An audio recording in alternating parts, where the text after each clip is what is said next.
অবশেষে 10 বছরের খরা কাটল। লক্ষ্য ছিল যেন তেন প্রকারে ঝুলিতে আনতেই হবে আইপিএল জয়ের ট্রফি।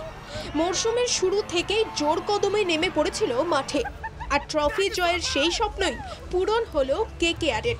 2024 আইপিএল এর ফাইনালে প্যাট কামিন্সের সানরাইজার্স হায়দ্রাবাদকে হারিয়ে এবার আইপিএল জয়ী হলো শ্রেয়াস আইয়ারের কলকাতা নাইট রাইডার্স।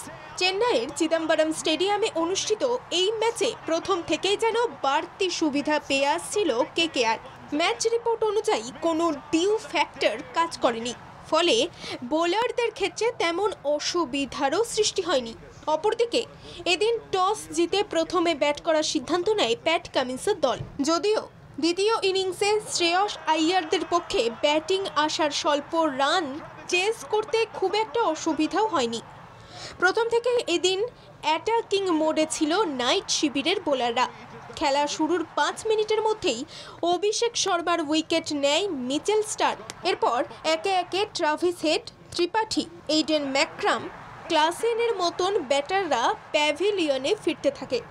অপরদিকে অ্যান্ড্রে রাসেলের নেওয়া 3 উইকেট যেন কেকেআরকে জয়ের দিকে আরও এক ধাপ এগিয়ে দেয়। ফলে 18.3 ওভারের মধ্যেই হায়দ্রাবাদ 10 উইকেট ফেলে দেয় নাইটের বোলাররা। 20 ওভারের খেলায় 113 রানের স্বল্প রানের টার্গেট সেট করে দেয় হায়দ্রাবাদ, যা টপকানো কেকেআরের কাছে খুব একটা কঠিন ছিল না।